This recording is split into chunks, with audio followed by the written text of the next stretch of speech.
எங்கள் மத்தியில் உள்ள அரைவேக்காட்டு தட்டி தவறி தமிழர்களாக பிறந்த சில ஜீவன்களை எல்லாம் சிங்கள பௌத்த பேரினவாதத்திடம் இனி ஒருபோதுமே தமிழினம் ஏமாந்து விட மாட்டாது என்பதன் எடுத்துக்காட்டு. டக்ளஸுக்கு, அங்கஜனுக்கு, பிள்ளையானுக்கு, வியாழேந்திரனுக்கு போட்டது பல. இப்பொழுது அல்லது இனிமேல் எப்பொழுதுமே இல்லை. எங்கள் எதிரிகளை நாங்கள் குறை சொல்லக்கூடாது. அவர்கள் தங்கள் இலக்கிலே குறியாக இருக்கிறார்கள். தமிழினத்தின் போர்வாழாக 58 அடித்தார்கள். முதலிலே 56 கோல்ஃபேஸிலே ஒரு ட்ரையல் போட்ட தலையை உடைத்து நொறுக்க வேண்டுமாக இருந்தார். வெட்கமற்ற அப்பட்டமான சுயநல நடவடிக்கை இப்பொழுதும் கூட எங்கள் நினைவு திரையிலே மறந்துவிட முடியாதபடி பதித்துக் கொண்டிருக்கிற மனிதர்கள். இந்த நாட்டிலே சிங்கள பௌத்த பேரினவாதத்தின் அட்டகாச, ஆர்ப்பாட்ட, ஆக்ரோஷ, அநியாய, அட்டூழிய தேசியவாதத்திற்கும் தமிழினத்தின் தேசிய அபிலாஷைகளுக்கும் விடுத்திருக்கிற இந்த பகிரங்க சவாலுக்கு பதிலடியாக திருப்புமுனை கூட்டத்திற்கு தலைமை தாங்கிக் கொண்டிருக்கின்ற அன்புக்குரிய தம்பி அவர்களே,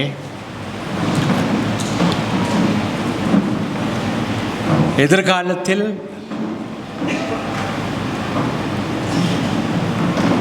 தமிழினத்திற்கு உரியதொரு தலைமை கிடைக்குமா என்ற கேள்வி இனிமேல் இருக்க முடியாது என்பதற்கு அடையாளமாக இன்றைக்கு எங்கள் மத்தியில் இருந்து கொண்டிருக்கின்ற அன்புக்குரிய தம்பி தமிழ் தேசிய மக்கள் முன்னணியின் தலைவர் கஜேந்திரகுமார் அவர்களே,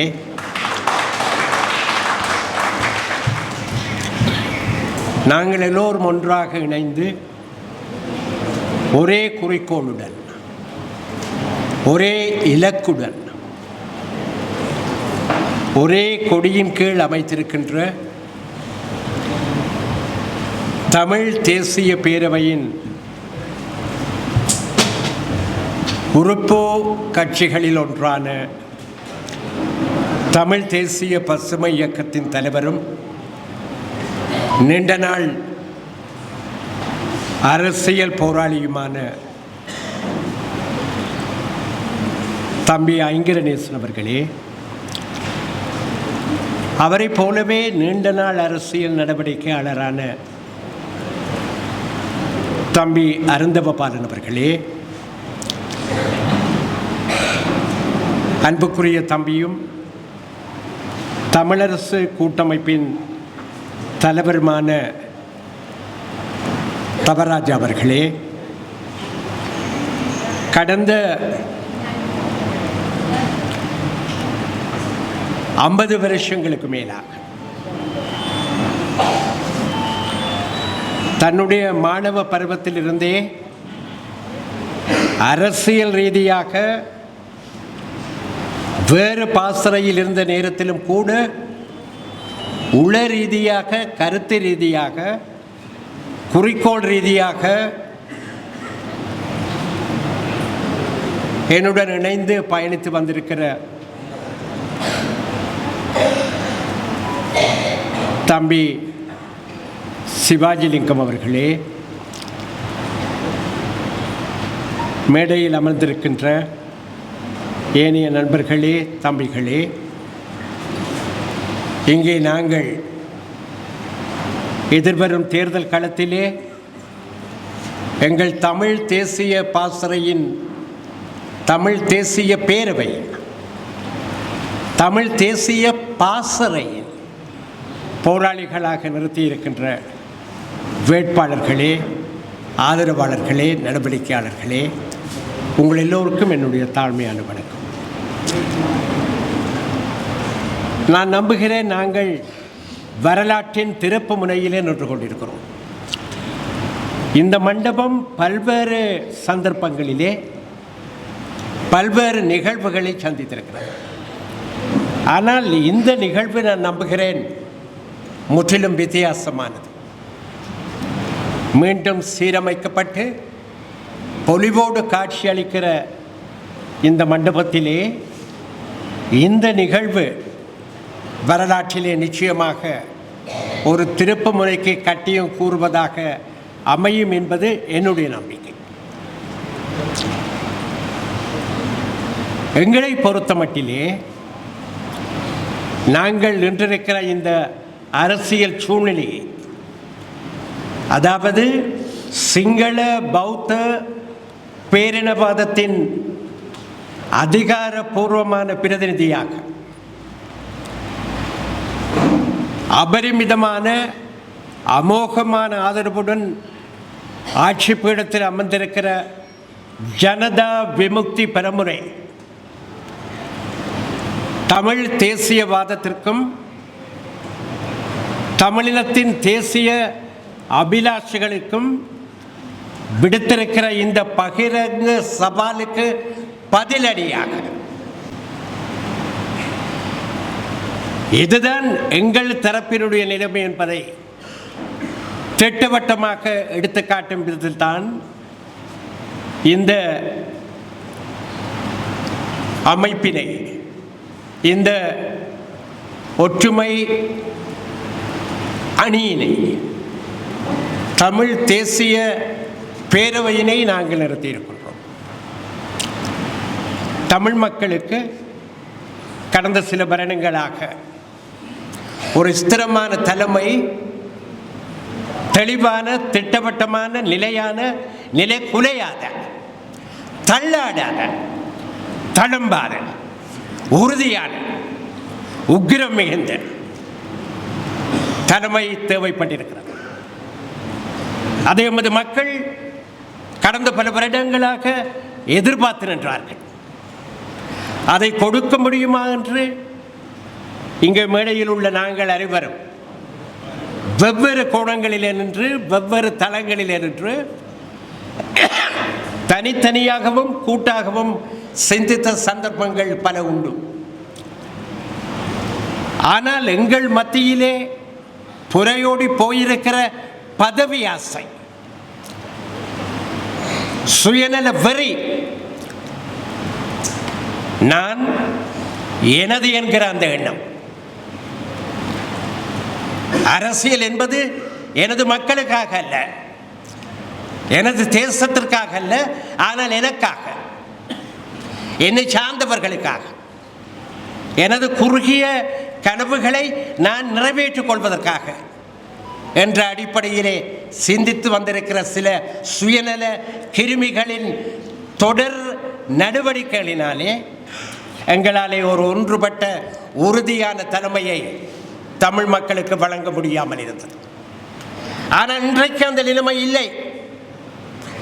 நாங்கள் நன்றாக சிந்தித்து பார்த்த பிறகு, கடந்த காலத்தின் ஒவ்வொரு திருப்பத்தையும் நிகழ்வையும் ஆழமாக ஆராய்ந்து பார்த்த பிறகு, இதுதான் இறுதியான சந்தர்ப்பம். It is either now or never. ஒன்றில் இப்பொழுது அல்லது இனிமேல் எப்பொழுதுமே இல்லை என்ற அடிப்படையில் தான் இந்த கூட்டு அணியினை, தமிழ் தேசிய பேரவையினை நாங்கள் நிறுவியிருக்கிறோம். இந்த அணியிலே இருப்பவர்கள் கணிசமான அரசியல் அனுபவம் கொண்டவர்கள். தம்பி சிவாஜிலிங்கம் அவர்கள் எடுத்துக்கொண்டால் அவருடைய அரசியல் அனுபவம் நான் நம்புகிறேன் கிட்டத்தட்ட 53 வருடங்களுக்கு மேலானது. அவருடைய 15 வயதிலிருந்து 53 வருடங்களுக்கு மேலானது. அதை போலத்தான் பல 10 வருஷங்களை தங்கள் பாடசாலை பருவத்திலிருந்து கல்லூரி பருவத்திலிருந்து அரசியலில் கழித்த தலைவர்கள் தான் இன்றைக்கு இந்த மேடையிலே, இந்த தமிழ் தேசிய பேரவையிலே முன்னணி பிரமுகர்களாக இருந்து கொண்டிருக்கிறார்கள். ஒரு தள்ளாடாத தலைமையை, சிங்கள பௌத்த பேரினவாதத்திடம் இனி ஒருபோதுமே தமிழினம் ஏமாந்து விட மாட்டாது என்பதன் எடுத்துக்காட்டாக ஒரு இலட்சிய பாசறையாக அட்டி காப்பதோ அல்லது தூக்கி எறிவதோ அது தமிழ் மக்களை பொறுத்த விவகாரம். தமிழினத்தின் போர்வாளாக, தமிழினத்தின் நலன்களின் பாதுகாப்பு கேடயமாக இந்த தமிழ் தேசிய பேரவை உருவாக்கப்பட்டிருக்கிறது. அதை காட்டி காப்பதோ அல்லது தூக்கி எறிவதோ அது தமிழ் மக்களை பொறுத்த விவகாரம். அது உங்களை பொறுத்தது. இதைத்தான் நீங்கள் நமது மக்களுக்கு வேட்பாளர்கள் என்ற முறையிலே உங்கள் பரப்புரைகளிலே சொல்ல வேண்டும். அரசியல் கட்சிகள் என்ற முறையிலே, அரசியல் நடவடிக்கையாளர்கள் என்ற முறையிலே இந்த நாட்டிலே சிங்கள பௌத்த பேரினவாதத்தின் அட்டகாச, ஆர்ப்பாட்ட, ஆக்ரோஷ, அநியாய, அட்டூழிய அக்கிரமங்களினாலே எமது மக்கள், எமது குழந்தைகள், எமது சிறுவர்கள், எமது தாய்மார்கள், எமது சகோதரிகள் சிதைத்து குதறி சின்னாபின்னப்படுத்தப்பட்ட அத்தனை சம்பவங்களை இப்பொழுதும் கூட எங்கள் நினைவு திரையிலே மறந்துவிட முடியாதபடி பதித்துக் கொண்டிருக்கிற மனிதர்களாக நாங்கள் எமது மக்களுக்கு சொல்லக்கூடியது இது ஒன்றுதான். இந்த தேசிய பாசறை, தமிழ் தேசிய பேரவையை நீங்கள் பலப்படுத்த வேண்டும். ஒரு இனம் விடுதலை பெற வேண்டுமாக இருந்தால், ஒரு தேசம் தன்னுடைய அடிமை தலையை உடைத்து நொறுக்க வேண்டுமாக இருந்தால், அதற்கு முதலிலே தேவைப்படுவது ரிசால்வ், தீர்மானம், டிட்டர்மினேஷன், உறுதி. அது இன்றைக்கு தமிழினத்திடம் இருக்கிறது. கடந்த சில வருடங்களாக குழம்பி போயிருந்த தமிழினம் தலைவர்களுடைய சித்து வேலைகளினால், சிறுபிள்ளைத்தனமான நடவடிக்கைகளினால், கோமாளித்தனமான நடவடிக்கைகளினால், இன்னும் சொல்ல போனால் வெட்கமற்ற அப்பட்டமான சுயநல நடவடிக்கைகளினால் தன் மீதே நம்பிக்கை இழந்து கொண்டிருந்த தமிழினம் இன்றும் மீண்டும் தலை நிமிர்த்தக்கூடிய விதத்திலே ஒரு மாற்றத்தை நாங்கள் கொண்டு வந்திருக்கிறோம். இது ஒரு திட்டவட்டமான மாற்றம். விடுதலை விரும்புகிற ஒரு இனத்திற்கு, சுதந்திரத்தை நாடுகிற இனத்திற்கு அதனுடைய சுதந்திர அபிலாஷைகளை, விடுதலை உணர்வுகளை முன்னெடுத்து செல்வதற்கு ஸ்தாபன ரீதியாக, அமைப்பு ரீதியாக ஒரு கட்டமைப்பு வேண்டும். ஒரு விடுதலை போராட்ட இயக்கம் வேண்டும். அந்த இயக்கம் திட்டவட்டமான குறிக்கோளோடு, தெளிவான பார்வையோடு, தொலை நோக்கோடு கட்டியமைக்கப்பட வேண்டும். அப்படி அமைக்கப்பட்டால்தான் அதனுடைய பாதையிலே தள்ளாட்டம் இருக்காது, ஏமாற்றம் இருக்காது, கனவுகளில் அது சிக்கிவிடாது, கற்பனைகளில் அது வாழ்ந்து விடாது.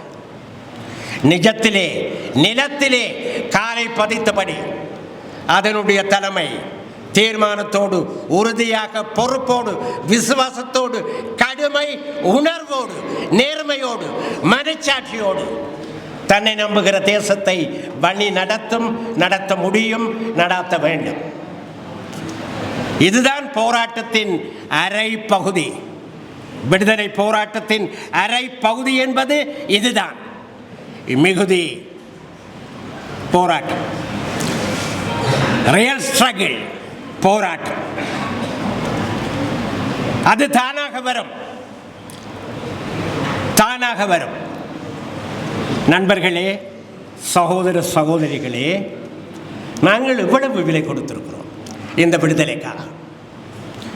எத்தனை எல்லாவற்றையெல்லாம் இழந்திருக்கிறோம். இப்படியா இருந்தது எங்களுடைய நாடு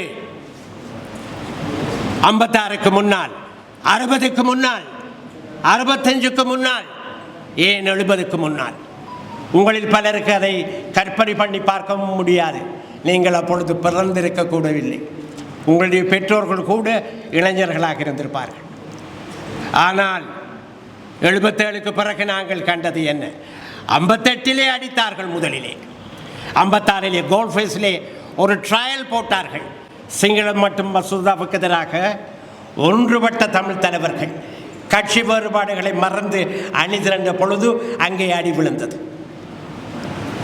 56 ஜூன் 5 அன்றைக்கு அந்த களத்திலே தந்தை செல்வா இருந்தார், தலைவர் ஜிஜி இருந்தார், அடங்கா தமிழன் சுந்தரலிங்கமும் இருந்தார், 400 தொண்டர்களும் இருந்தார்கள். அது ஒரு நல்ல ஆரம்பம். ஆனால் தொடர முடியாமல் போன ஒரு ஆரம்பம். அன்றைக்கு அடி போட்டு பார்த்தார்கள். கோல்ஃபேஸில் அடித்தார்கள், பதவியாவில் கிழக்கு மாகாணத்திலும் அடித்தார்கள். பின்னர் 2 வருடங்கள் கழித்து 58ஆம் ஆண்டு தென்னிலங்கை முழுவதிலும் அடி விழுந்தது. பின்னர் 77, 81, 83 அதற்கு பிறகுதான் தமிழினம் திருப்பி அடிக்க ஆரம்பித்தது. நாங்கள் கொடுத்ததெல்லாம் எங்கள் சொந்த பாதுகாப்புக்கான பதில் அடி. தர்க்க ரீதியாக சொன்னான். இந்த ஆயுத போராட்டம் எழுந்து வளர்ந்து மிளிர்ந்து நின்ற வேளையிலே அது உடைத்து நொறுக்கப்பட்டது. அதற்கு அரவாசி நாங்கள், மிகுதி அரவாசி எங்களுடைய சில நல்ல நண்பர்கள். இதுதான் வரலாறு கற்றுத் தந்திருக்கிற பாடம். எங்கள் எதிரிகளை நாங்கள் குறை சொல்லக்கூடாது. அவர்கள் தங்கள் இலக்கிலே குறியாக இருக்கிறார்கள். நாங்கள் தான் அடிக்கடி தவறளித்தோம். இப்பொழுது ஆயுத போராட்டம் 26 வருஷங்கள் ஒரு சில இடைவெளிகளோடு ஒரு மாபெரும் வரலாற்றினை இரத்தத்தினால், தியாகத்தினால், அர்ப்பணிப்பினால் எழுதி வைத்திருந்த நிலையிலே தோற்கடிக்கப்பட்ட பிறகு கடந்த 16 வருஷம் எங்களுக்கு பல பாடங்களை சொல்லி தந்திருக்கிறது. இப்பொழுது சிங்கள பேரினவாதம் ஒரு புதிய யுக்தியை கையாளுகிறது. முதல் தடவையாக எங்கள் மண்ணிலிருந்து எங்களுடைய வாக்குகளை ஏதோ ஒரு விதத்திலே பெற்று எங்கள் மத்தியில் உள்ள அரைவேக்காட்டு தட்டி தவறி தமிழர்களாக பிறந்த சில ஜீவன்களை எல்லாம் வேட்பாளர்களாக, எங்கள் பிரதிநிதிகளாக பாராளுமன்றத்துக்கு கொண்டு சென்று அவர்கள் ஊடாக தமிழ் மக்களுடைய ஆதரவு எங்களுக்கு இருக்கிறது என்று அரசாங்கம் காட்ட முயற்சிக்கிறது. உண்மை அதுவல்ல. உங்களுக்கு நன்றாக தெரியும், உண்மை அதுவல்ல. கடந்த தேர்தலில் அப்படி ஒன்று மக்கள் இந்த ஜனதா விமுக்தி பெரமுனவுக்கு வாக்குகளை அள்ளி போட்டு விடவில்லை. அதற்கு முன்னர் மற்றவர்களுக்கு போட்டது. டக்ளஸுக்கு, அங்கஜனுக்கு, பிள்ளையானுக்கு, வியாழேந்திரனுக்கு போட்டது பல உடைந்து போய் இவர்களுக்கு ஒன்றாக விழுந்தது. இப்போது நமது மக்களுக்கு உண்மை அடித்து சொல்லப்பட்டிருக்கிறது. எங்கள் முன்னாலே ஒரே ஒரு தெரிவுதான் உண்டு. சிங்கள பேரினவாதம், பௌத்த சிங்கள பேரினவாதம் மிகவும் கெட்டித்தனமாக, கச்சிதமாக எங்கள் மண்ணை கபலீகரம் செய்ய பார்க்கிறது. எங்கள் விடுதலை உணர்வை உடைத்து நொறுக்க பார்க்கிறது. இவ்வளவு காலமும் நாங்கள் கட்டி வளர்த்த இந்த விடுதலை தீயை ஒரே அடியாக அமுக்கி அணைக்க பார்க்கிறது. அதற்கு என்ன எல்லாம் செய்ய வேண்டுமோ அதை மிகவும் கெட்டித்தனமாக திட்டம் தீட்டி செய்கிறது. இதற்கு வெளிநாடுகளிலே இருக்கிற ஒரு சில தமிழர்களும் கூட துணை போய் கொண்டிருக்கிறார்கள். கடந்த பாராளுமன்ற பொது தேர்தலிலே துணை போனது போல. இதற்கு எங்களுடைய பதில் என்ன? எங்களுடைய பதில் இந்த மண் எங்களுக்கு உரியது. நாங்கள் இந்த மண்ணிலே சுதந்திரத்தை அனுபவிப்பதற்கு அத்தனை உரிமையும் கொண்டவர்கள். இது எங்களுடைய நாடு, இது எங்களுடைய மண். 2000, 3000, 4000 ஆண்டுகளுக்கு மேலாக பரம்பரையாக வாழையடி வாழையாக நமது முன்னோர்கள் வாழ்ந்த மண் இது. இந்த மண்ணிலே எங்கள் முன்னோர்களின் எச்சங்கள், மிச்ச மீதிகள் மண்ணோடு மண்ணாக கலந்து விட்டிருக்கின்றன. இந்த மண்ணிலே வீசுகிற காற்றில் தான் விடுதலை போரிலே ஆகுதியாக போன எங்கள் உடன்பிறப்புகளின் மூச்சு கலந்து ஒவ்வொரு வினாடியும் எமது உடலை முத்தமிடுகிறது, ஸ்பரிக்கிறது. இந்த மண்ணை விட்டால் எங்களுக்கு வேறு கதை இல்லை.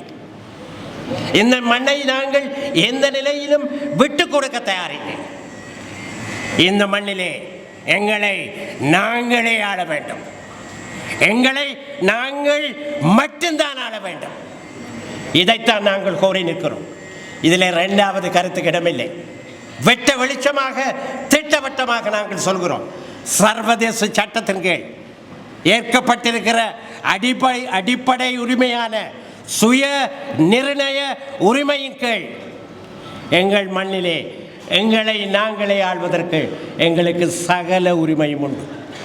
அது எங்களுடைய பிறப்புரிமை. சுதந்திரம் என்பது எங்களுடைய பிறப்புரிமை.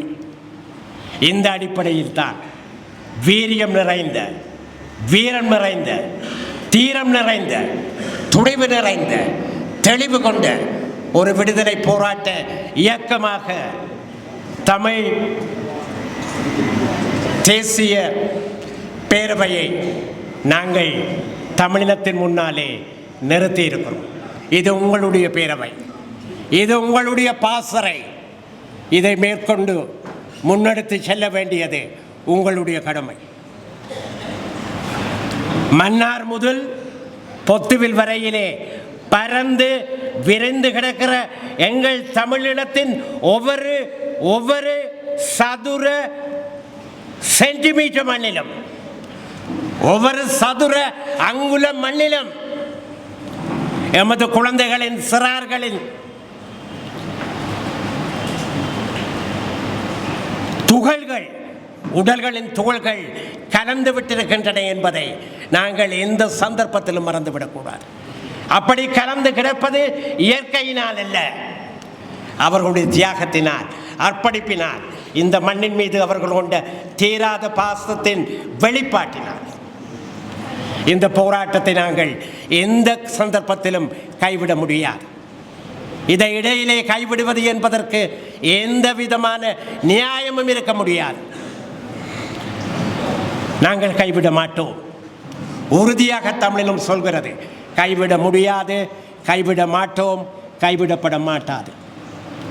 அதைத்தான் எதிர்வரும் தேர்தலிலே சைக்கிள் சின்னத்திற்கு எங்கெல்லாம் மக்கள் வாக்களிக்க முடியுமோ அங்கெல்லாம் வாக்களித்து எங்கள் தமிழீழத்தின் அத்தனை கிராமங்களிலும் நகரங்களிலும் வாக்களித்து தமிழினம் ஒன்றுபட முடியாது என்று கருதப்பட்ட தமிழினம், உருப்பட மாட்டாத இந்த தமிழினம், ஒற்றுமையை பெற மாட்டாத இந்த தமிழினம் என்று வர்ணிக்கப்பட்ட தமிழினம் ஒன்றுபட்டிருக்கிறது.